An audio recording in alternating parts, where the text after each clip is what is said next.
Γεια σας. Αν κάνατε αίτηση στο πρόγραμμα «Αλλάζω θέρμανση, αλλάζω θερμοσύφωνα», σας θυμίζουμε ότι οι αιτήσεις ολοκληρώθηκαν στις 5 Μαΐου. Τις επόμενες ημέρες θα περιμένουμε τα αποτελέσματα. Αν εγκριθήκατε, θα μπορέσετε να επιδοτηθείτε για εγκατάσταση αντλίας θερμότητας, ηλιακού θερμοσύφωνα ή και των δύο μαζί, ανάλογα την αίτησή σας. Εδώ λοιπόν έχω κάτι αρκετά σημαντικό να σας πω.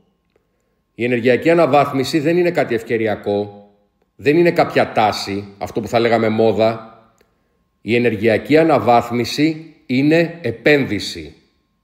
Και όταν επενδύεις στην ενέργεια, αυτό που θέλεις είναι σιγουριά, αξιοπιστία, αντοχή. Θέλεις λύση που δεν θα σε προδώσει.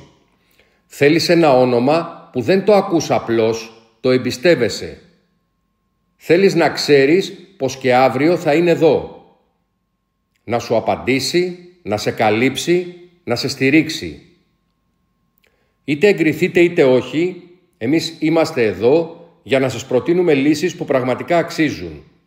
Η Ηλιοφάν εδώ και δεκαετίες εγγυάται επώνυμα τις ενεργειακές εξελίξεις του αύριο, σήμερα. Με συνέπεια, με σεβασμό και με σταθερή παρουσία που αντέχει στο χρόνο. Βρισκόμαστε στη διάθεσή σας και θα χαρούμε να σας ενημερώσουμε και να σας καθοδηγήσουμε αναλόγως των αναγκών σας.